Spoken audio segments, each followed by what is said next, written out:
UPSC civil service 2022 की परीक्षा में इशिता किशोर ने पूरे देश में पहला स्थान पाया है। उन्होंने वैकल्पिक विषय के रूप में राजनीति विज्ञान और अंतर्राष्ट्रीय संबंध के साथ परीक्षा पास की है। उन्होंने Shri Ram college of commerce Delhi विश्वविद्यालय से अर्थशास्त्र में ऑनर्स में ग्रेजुएशन किया है। इशिता किशोर के पिता एयरफोर्स में अफसर हैं और पूरा परिवार ग्रेटर नोएडा में रहता है। इशिता ने साल 2014 में बाल भारती से 12वीं की पढ़ाई पूरी की। इसके बाद 2017 में श्री राम कॉलेज कॉमर्स से इकोनॉमिक्स ऑनर्स से ग्रेजुएशन पूरा किया।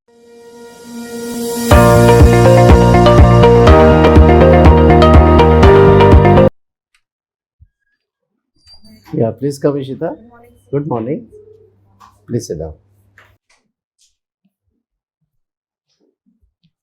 So, Ishita, please introduce yourself to the panel.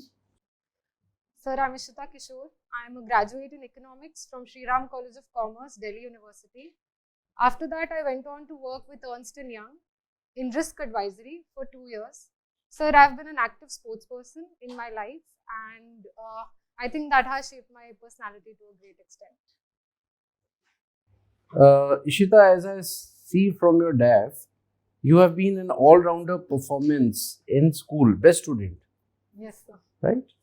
So, what were the benchmarks of being an all-rounder there? Sir, apart from good academic performance, the faculty of the school also looked into the co-curricular participation of the students, how much they participated in debating activities, in interact club activities, in sports activities, and also in holding positions of responsibility in the school.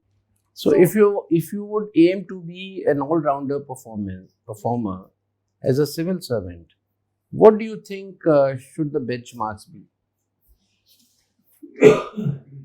Sir, I think as a civil servant, firstly, the ability to work in a team, being a team player is very important because working in silos will not That's help. one. What else? So secondly, leadership skills are very important. The ability to take quick decisions and timely decisions by considering all possible factors is important. So the third factor would be having the ability to achieve excellence in diverse set of activities in a short period of time, because civil servants are often transferred into different departments, into different districts, and have to give the results. Okay. You're a student of political science, Yes. right? The Chief Justice of India has made a statement today that collegium may not be the perfect mode, but at the moment it is the best solution and the best way to ensure independence of judiciary. What have you to say? Sir, I agree with the remarks of the Chief Justice of India, because there might be systems that can be defined as best, but society must focus on what is best practicable and keep on improving it as the time evolves and as the society evolves. I think currently the collegium system of recruiting judges and selection of judges is working well, but it can be improved by elaborating the panel and the selection. Suppose if I were to say, Ishita, that the youngsters like you, we have interviewed a large number of candidates Yes. like you, and majority of them are of the opinion that collegium is opaque. Yes. So, do you think that what CGI is saying that this is the best? It may be his version, but what do people think? Yes, sir. I believe that it was the best practicable solution at a particular time, but the demands of the society and the awareness of the people demands a system that is more transparent, that has more visibility about what are the parameters, what are the factors being considered when a selection is being made. So I think there are better solutions today. So, was NJEC a better solution, Ishita? Sir, while the intent of NJAC was to elaborate the selection panel and the selection committee, I feel that giving the government also an equal say in appointment can lead to certain collusion in the decision making. So, some middle path has to be Yes. found. All right. Coming to economics. Yes. Now, I have a feeling that we are very, good friends of Russia. But we are not following the economic pattern of Russia. We are following the capitalist model of USA. So is our friendship with the Russia not ideological, but only based on certain, say, requirements of India, like defense and oil? Sir, at the eve of independence, India did have two options, whether to follow the Russian model or the American capitalist model. And India took a middle path and followed a mixed economy pattern. And I feel that is relevant even today. The government is present in certain strategic sectors where it feels its presence is necessary to regulate, whereas it also gives the free market and the laissez-faire model to a number of sectors and promotes free trade. Suppose if I have to say that I don't believe that we are moving towards, or we are still with mixed economy, the divestment of public sector and shifting from public sector, monetization of public sector under the many schemes of asset monetization. All these things are basically, we are diluting the state's organizations. That is not the purpose of mixed economy. Sir, I agree that we are divesting, and but government is not being in business anymore. Rather, government is still playing a regulatory role, and government is still present in many strategic sectors across. Suppose airports. It is not a profit making. It is not a business. We have given airports to the private sector. Yes. The airports were doing very well. So on the aspect of efficiency also, can you say that this was required? Maybe some public sector undertaking may not be doing well. So is it that the capitalist economy is being thrust upon Indian economy? Sir, I don't think that it is being thrust upon the Indian economy. After the 1990s, we have seen the wave of neoliberalism across the world and a more free market structure. And even in our airports, sir, India prefers a model that is private-public partnership. And this was recommended by Kelkar committee also. So India is finding a balance between the various forces. Okay. My last question. Yes. You have been a delegate of Indo-China youth. Yes. But that must have been you were very small. Sorry, sir? But that you must be very small at that time. Sir, In this school. was in 2017. This was okay. Yes, sir. Graduated. So why is China not settling the border issue with India? Sir, I think China and especially the Communist Party over there believes that US is a declining power and China must take center stage now. And to prevent India's growth in the region, it is leveraging the border issues and preventing India's economic growth by diverting its focus on the borders. So in this way, China ensures its regional hegemony and thereby it is working towards a global hegemony as well. Thank you, Ishita. I pass on to Abhim.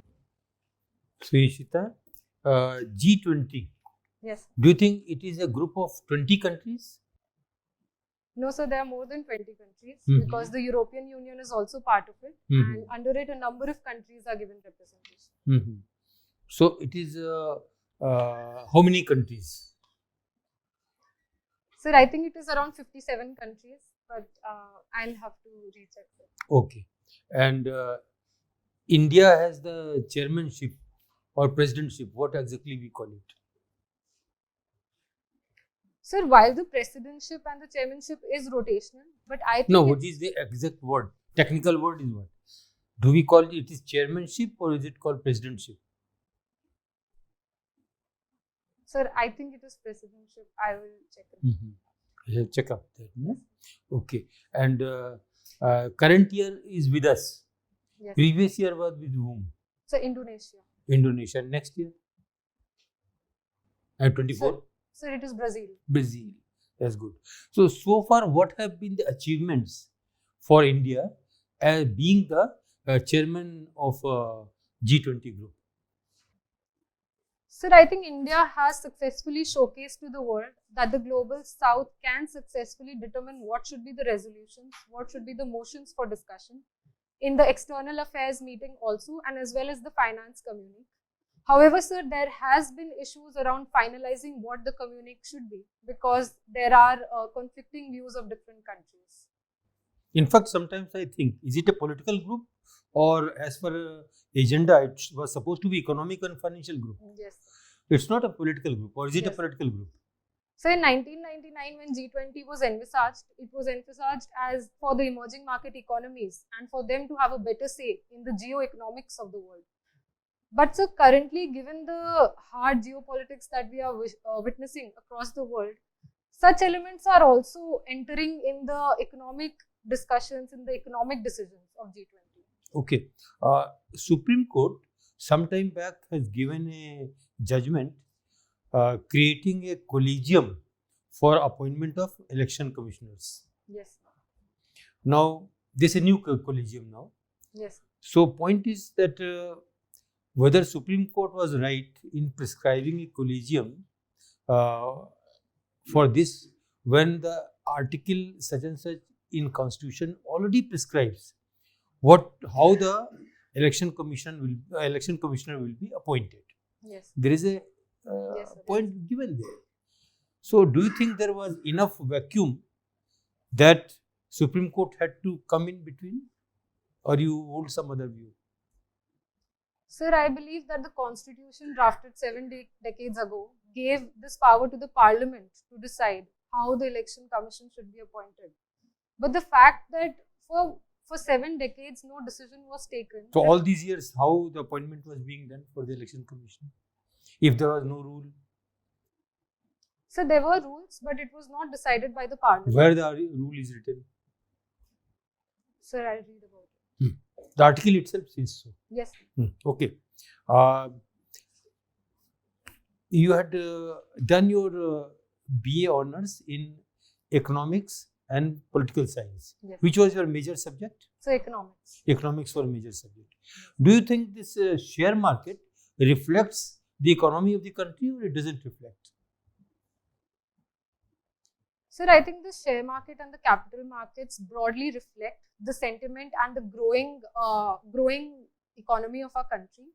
However, sir, in recent times, we have also seen that the price to earnings ratio is not directly reflective of the growth rate of the countries. So conventionally, sir, yes, the share markets do reflect how India is a vibrant economy and a growing economy. But sometimes in certain companies, we are seeing this mismatch also. Long-term trends are reflecting. Yes. Yeah, thank you. Yes, sir. So, Ishita, work experience in Ernst and Young Yes, sir. and risk analyst. Yes, sir. Right. So, I give you 4 risk parameters. Okay. Tell them in order of serious most to least serious. First is revival of pandemic. Second is happening of World War III. Third risk is US banks collapse. More banks getting collapsed. Fourth risk is meltdown of global economies. Place them in order of risk perception that you think. So can I please take a moment?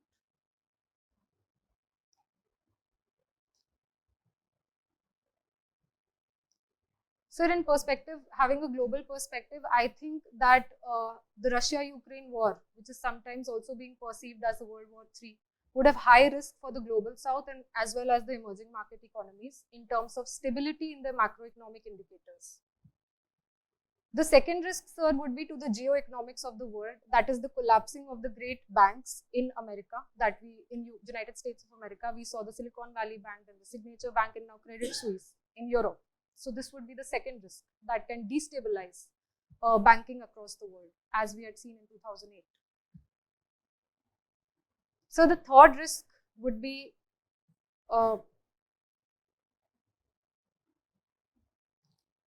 overheating of the global economies, because these are our export markets for the global south, and this affects our exports, thereby increasing our current account deficit.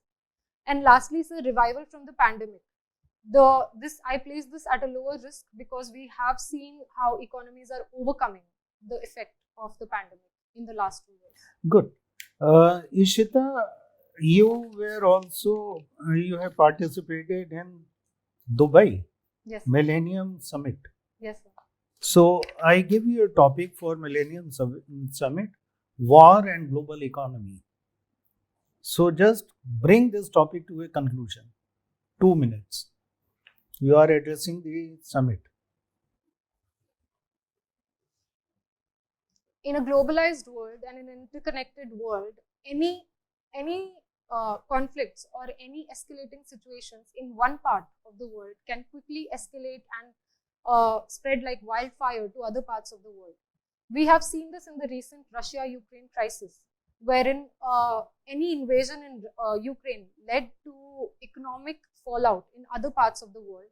We had seen how global commodity prices rose, affecting the basic necessities of the people. We have seen how oil prices rose across the world and affected the day-to-day lives of the people. To improve this situation, a better collaborative way forward is required. It is very important to bring both the parties back to the high table of diplomacy to ensure that there is dialogue and deliberation. India, as a responsible power, calls for the cessation of all violence and bilateral negotiations between the two warring countries. With this way forward, I believe that with better dialogue and better deliberation, we can bring an end to the World War or the Russia-Ukraine war, and thereby bring world peace. All right, good. Indo-China Youth Delegation. Yes, sir. So China is having a population disaster these days. On one side, there is zero, the balance is not being maintained. Mortality rate is much below 2.1. Yes, sir. On the other side, population of more than 65 years age is growing. Yes. So tell me lessons that India has learned from China's population disaster. Sir, I believe that the most important lesson India has learned has been to avoid knee-jerk reactions without evaluating the long-term effects of the policy. China brought in the one-child policy and hastily withdrew it also after a few years when it realized the consequences. So India must evaluate its total fertility rates, not just at the national level, but also at the state level. In many states, it is already below 2.1. So this kind of data-driven policy making can ensure better long-term results. Ishita, Fed rate hike in US Yes. and fall of SVB. How are these two linked? Why SVB fell when Fed rates went up? Sir, Silicon Valley Bank, to safeguard all its deposits, had invested a lot of their funds into securities and mostly into securities without diversifying their risk. Sir, when the Fed increased the interest rates by 450 basis points in a very short period of time, we have seen an inverse relationship between the interest rate and the bond prices. So when these prices fell, SVB had seen that increasing claims on the deposits were there. So it had to sell those securities for a loss. Oh. This created risks Fine. for a bank. Very good. Last question. What is Akhand Bharat? Sir, I think Akhand Bharat is a narrative or a sentiment that is widely being seen. It is a perception of having better regional integrity in India as per our ancient times also. Seeing South Asia as a unified region rather than being broken into smaller parts or smaller countries. So for this regional integrity, I think India can take some responsibility to increase its trade, increase the intra-regional trade, and improve its relations with its neighbors.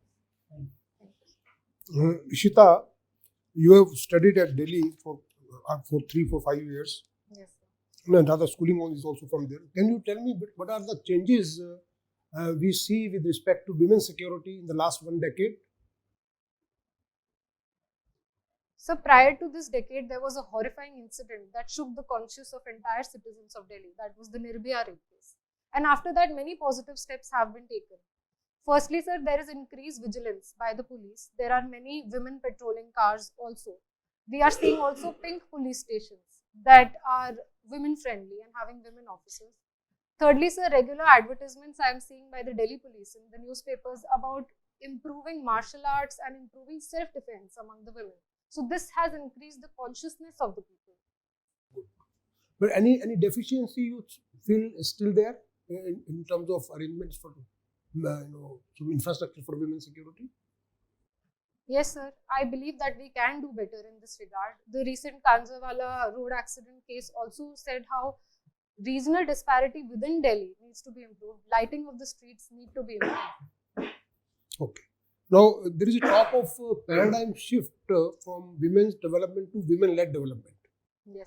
So, where do you see women-led development in India? Which are the areas, which are the sectors where we see that that development is led by women? So, starting at the grassroots level, I think the self-help groups are setting a very good example of women-led Yeah. development. Next. So, next would be the rising presence of women in the Indian Army after the Babita Punia case, and how they are creating a demonstrator effect in society. And sorry. Okay, good.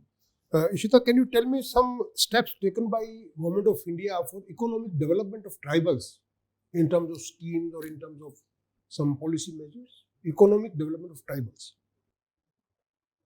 So, firstly, we have the Stand Up India scheme, that is for. That is one. Yes. Move to next. Sir, secondly, to improve their skills and education, we have the Eklavya residential model schools. And thirdly, sir, we have the MSP for MFP, minor forest producers, to improve their economy. Ishita, why Afghanistan is so important for India? That we have kept some funding for them in our budget. Sending wheat also 20,000 tons. And now we are providing them some online training for their so-called diplomats. Sorry. Yes, sir. So, what is our diplomatic or our strategic interest in Afghanistan? Sir, I think Afghanistan is extremely important to the overall security architecture for India. Firstly, sir, it is a natural partner for India because it can help India contain Pakistan. Secondly, sir, P2P, people-to-people ties are very strong with Afghanistan. So, this soft power can be leveraged to ensure a better integration of the region. And thirdly, sir, we have seen how Afghanistan has been a victim of great power rivalries. So, India must have its due say also. Okay. Ishita, can you name 4 schemes of Government of India which have made a significant change in the lives of women, particularly rural women? Even I would say they have proved to be game changer in the lives of women. So, taking a life cycle approach, I believe at birth, there are a number of schemes of the government for Janani Suraksha Yojana. Secondly, sir, Beti Bachao, Beti Padhao for education of the girls. Thirdly, sir, a number of saving schemes also for like Mahila Samman certificates. And lastly, sir, for overall lives of the women, Jal Jeevan Mission, Swachh Bharat Mission, and all these schemes have a positive. Very good. Thank you. Thank you, sir. So, Ishita, in emerging country like India, capital expenditure is necessary to stimulate economic growth. Yes. However, it affects the fiscal discipline and macroeconomic stability. So, how do you analyze this situation? So, the recent budget had also increased its capital expenditure, which is now 3.3% of the GDP, rupees 10 lakh crore. And while this can have effect on the fiscal discipline of the government, I believe that this is a right step in the long run. Capital expenditure creates a virtuous cycle of growth, wherein more investment brings in more employment and thereby contributes to the larger growth of the economy. Coming to your optional PSIR, who is your favorite political thinker and why? So the ideas of J.S. Mill have always resonated with me because he was one of the first modern thinkers to also talk about the rights of women and how women should be brought into the public sphere. What's your take on same-sex marriage? So at an individual level, I think the ideas of love and desire are should be given autonomy, also in line with the Supreme Court judgments of Navtej Singh Johar and all. But at a legal level, it must be evaluated what impact it will have in society, what legal provisions is it conflicting with, and what are the overall changes we require in the entire structure to accommodate such demands. So I see from your DAF you are very good in sports, football, basketball, taekwondo. Yes. So can you highlight initiatives taken by Government of India for the development of sports in our country? So the first and the massive initiative is that of Khelo India Games. This brings in a number of indigenous sports also and popularizes them. I think that's a good step. Secondly, sir, we have the top scheme to bring in athletes who are performing well at the Olympic Stadium. So that is also a good measure. Thirdly, sir, in Delhi especially, I have seen that how sports schools are being created, how sports is inculcated better into the curriculum of the day-to-day education. So I think these are some good steps. So Ishita, why do you wish to join civil services? So while I was working with Ernst & Young, I evaluated what should be my long-term career option. And civil services was preferred, sir, because in the beginning of the career, it provides a number of opportunities for policy implementation. And these learnings can be utilized for policy advisory at the end of the career. I believe that it provides an intellectually stimulating environment. And at a personal level, sir, I would derive a great sense of satisfaction to contribute to the overall development and governance of the country. Okay, thank you, Ishita. I pass on to Chairman, sir. So, Ishita, anything which we may not have covered from your depth? Maybe the last question could be from that missed area, if any. Sir, I feel the interview was sufficiently covered a number of areas. Okay. So, Ishita, we close the interview now. You may proceed to the waiting room. We'll call you again. Thank you for that. So, Ishita, how do you think you have done today? So I think overall It went well. Okay. So, Ishita, you were really very good. You have really done excellently well. And I mean, the panel would not hesitate to say that it was almost flawless. You had the energy, you had good communication, you were concise, you were confident, you have a good personality, pleasing, the ease with which you tackled questions and came out with very cogent, very qualitative answers with good content, to the point. We are very impressed. So, as such, I have nothing to add from my side. So, I pass on to a member. Maybe in the end, I may add something from my side. So, Ishita, maintain what you are there. And keep on revising your subjects, current affairs, because current affairs keep on changing. Yes. In terms of Constitution of India, new ideas keep on coming. Yes. Impinging on separation of power these days, it has become a fashion. Yes. Even today's paper says that government has said that they are keeping room for the judiciary. People have not noticed this. It will create problem. The judiciary doesn't need a room from the government. So all these things that war of world is going on. So you keep in touch with that because you are a student of political science and international relations. So whatever keeps on there, on controversies, don't land up yourself in the midst of controversy. Have an academic viewpoint of the issues. Pros to, cons to, like that. Whatever issue comes. So take a distant view, not the view from the center of the problem. So that way you will be able to steer clear of any difficulties with the board. Okay. Otherwise you're fine. Okay, thank you. So, Ishita, excellent. All replies were balanced, to the point, analytical, and the manner in which I expected. So I have nothing to advise you. Akhand Bharat, while you did mention everything, just look into the areas that comprise of complete Akhand Bharat. Okay? Myanmar to Bangladesh to, so the map of Akhand Bharat should come in front of you. and give examples of Afghanistan. So this concept is being talked of. So think about it. So wish you all the best. Your analysis was excellent. Risk analysis. Keep it up. Nothing more to add. An excellent candidate. I see you in the frame of a civil servant, future civil servant. All the best. Ishita, so keep it up. So no need to change anything. You were very good. One small advice I would like to give you personally: avoid going for more mocks. You are ready, and even if you go, don't take their advices very seriously, because we have 3 former UPSC board members here, and we all believe that you are ready for the interview. Especially your reply on civil services was one of the best.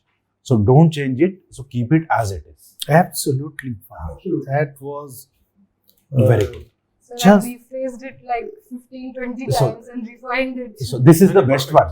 Now it is Keep it. excellent. It is one of the replies think- which cannot be further improved. I have never heard a better reply. Yes, perfect answer.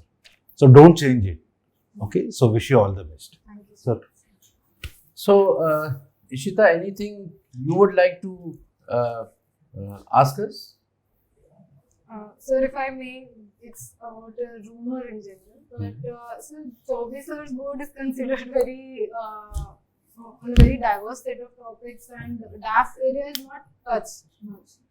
So, but in the end, they do give an opportunity. So, in that answer, sir, should I bring out any personal aspects like sports or that it has shaped me on my visit to China? That can No, I could not understand.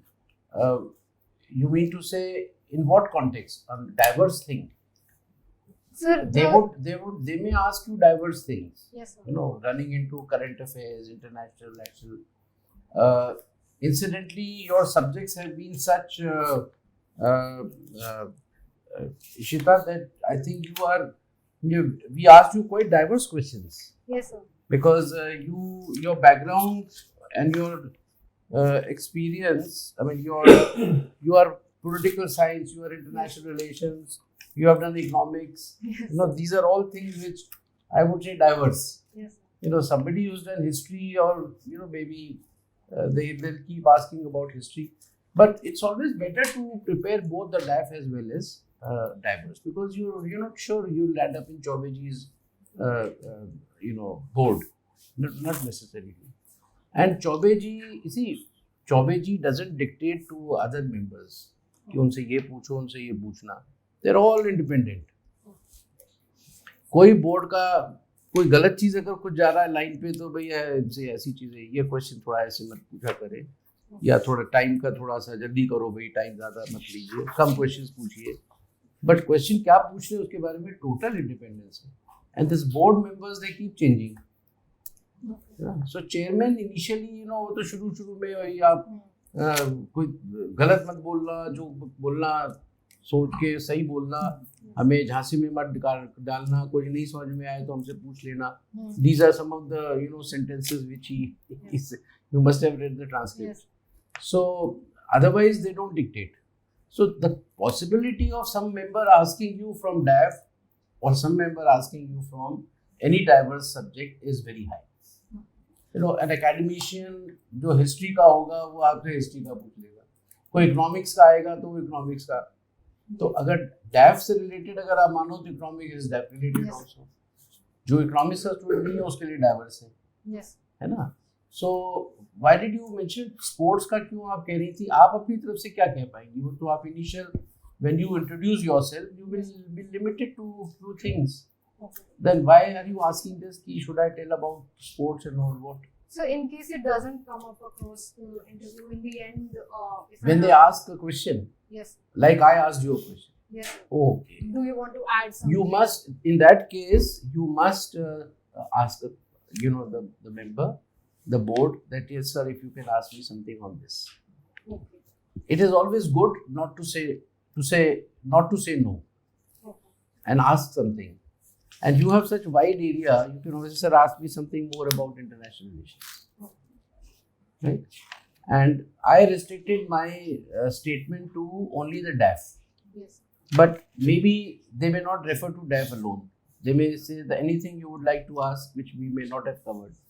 So you can always say if you remember something, football नहीं cover हुआ मान लो, आप कह सकती हैं football का. Something you draw from here. If you know, if you can't recall, then you should mention something on the topic which you intellectual issues are very, so something more on macroeconomics. You know, so maybe some question will come. It shows the boldness that you know you're ready for any question.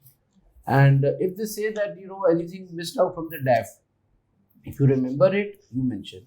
If you don't, and at that point in time, don't spend time to recall. Let me think. Don't do that. Us case mein, the benefit of doubt should go in favor of no sir, thank you so much. Okay? Anything else? So we have given you 72%, Ishita. But 98 marks. Or 98. So you would certainly you have potential to go beyond 200. Is this your first UPSC? Yes. Interview? So third attempt, but first interview. This is a golden opportunity, Ishita, because you're so good in interview. Yes. Because these opportunities when people don't get, I mean they are very, I mean I would say it's very unfortunate for them. Yes.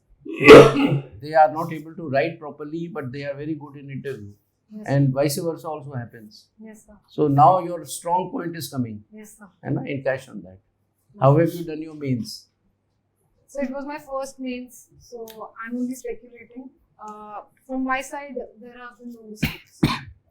So I think we should see your photo in the media.